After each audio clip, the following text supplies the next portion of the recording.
What we've got here is an Alpine White Epiphone Les Paul Custom, part of their Inspired by Gibson line.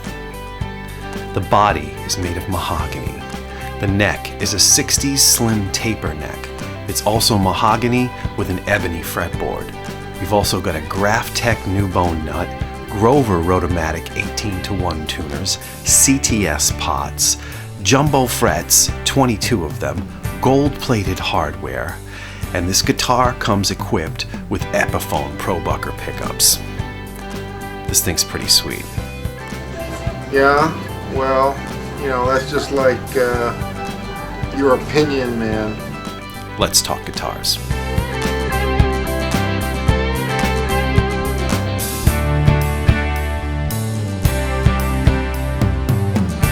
All the tones coming out of my guitar today are coming out of my Fender Tone Master Twin Reverb, and I got a small pedal board set up over here with a few essentials, just for fun.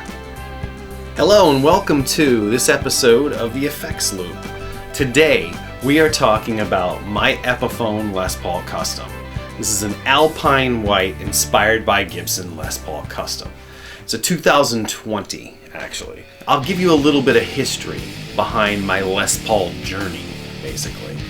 Back around the year 2000, I was in a band called Room 18. I made a documentary on this band called The Final Episode. Check it out on Roadkill Entertainment. Anyway, I was in this band called Room 18.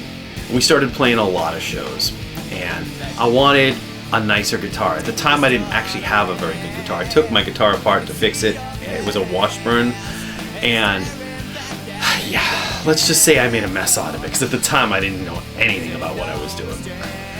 And so I had no guitar. So I ended up using a friend of mine, Rob Marshall, who was in the band Room 18. I ended up using a spare guitar that he had lying around. I think it was a Charvel that he had done some work on. It was kind of like his project guitar.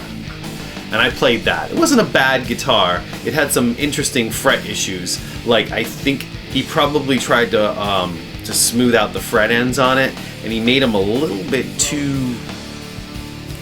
He kind of polished them a little too into the neck, so your strings would like fall off the top of the fretboard when you were playing it, so it was a little tricky to play at times.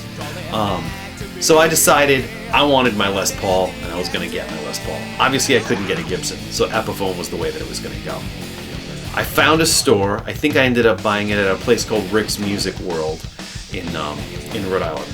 Looking back on it, it was stylized more like the 59 Les Pauls, like a classic like burst 59 Les Paul.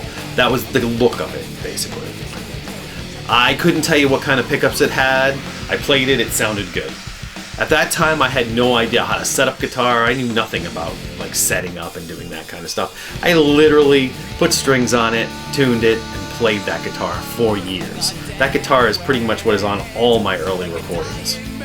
Around 2019-ish, I started having issues with it. It just wasn't sounding right. The tuning pegs weren't working well. So I decided I'm gonna buy new tuning pegs for this guitar.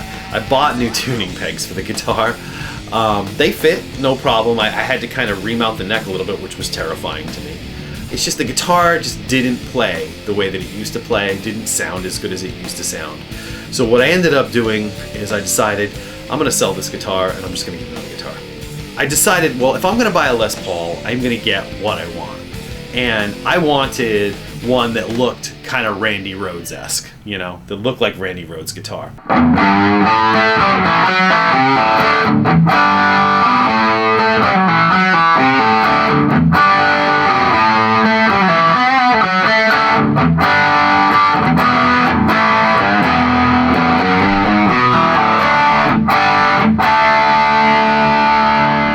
I don't know much about what a Epiphone Pro-Bucker actually is. I think it's Epiphone's way of mimicking Gibson. Gibson has, like, I think they call them Gibson Pro-Buckers as well. I think these are supposed to be as close as possible to the stock pickups in, say, a Les Paul if you were to buy it directly from Gibson. I find them to be brighter, and they have a lot of bite. Like a lot of attack. They're really good.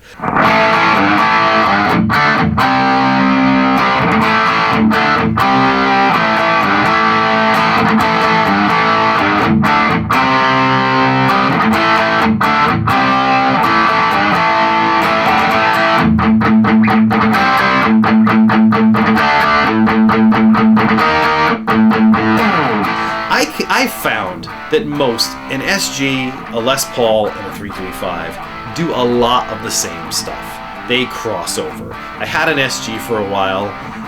It had constant tuning problems. Surprisingly, although usually Les Pauls have tuning issues, this guitar is pretty rock solid. You can get the action pretty low on it, nice and comfortable. I've never had a problem with the neck. It had a little bit of pokey frets when I first got it, but I've worked them out by polishing them down, and now they feel perfectly fine. For a $700 guitar, it's not only gorgeous. I mean, the tuxedo white, they call it alpine white, but this tuxedo look, this classic Les Paul Custom tuxedo look, yeah, it's great.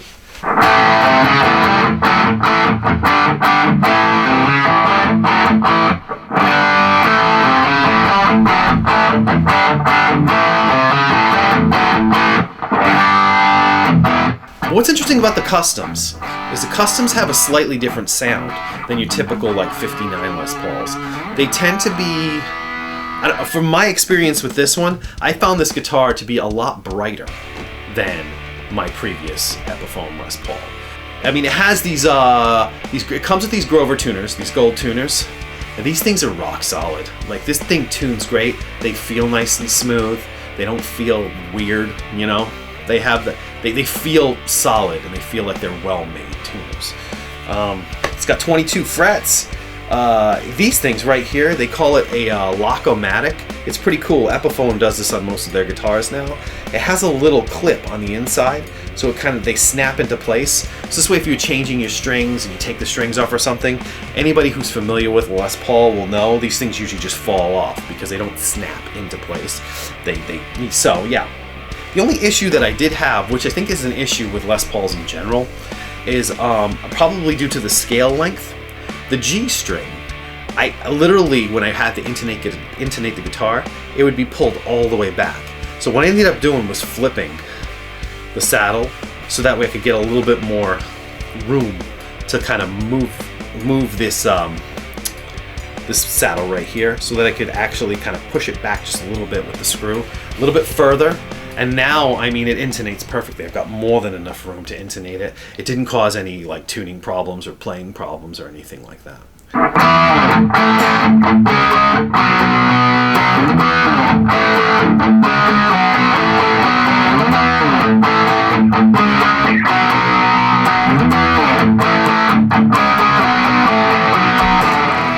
Honestly, what's funny about this is these guitars were designed and they were played like jazz guitars back in the day, and clean, you know, a nice bassy kind of bluesy jazz sound. You can get a really nice sound on your, you know, in your center pick position. You can get a really nice sound out of the guitar with the center position. So I like to use that a lot. It's the same thing with the 335.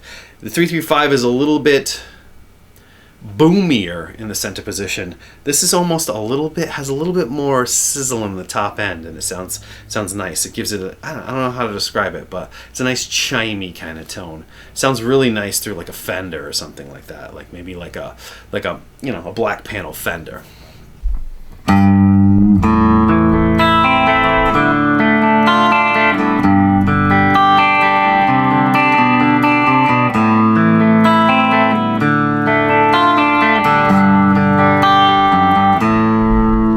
I'd say these guitars play really well with like punk rock, metal, hard rock.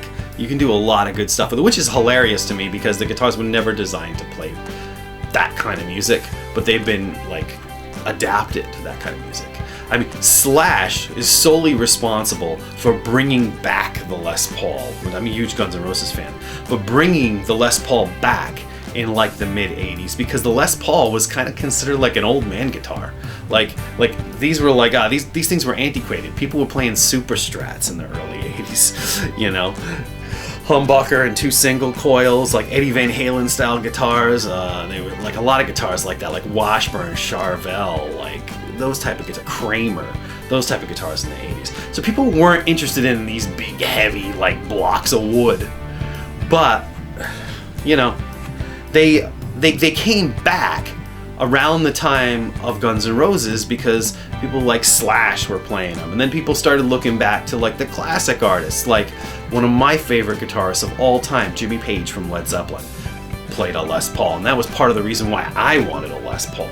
So yeah, love this guitar, love my guitar. Another guitar I have here that I think is great. I like the ebony fretboard. It's just the look of this thing is so classy. And yeah, it looks great. What's hilarious is it's classy, but you play punk and heavy metal on it. So go figure. So yeah, I'm Jay Byrne. This is the Effects Loop. If you like this kind of content, like, subscribe, leave a comment.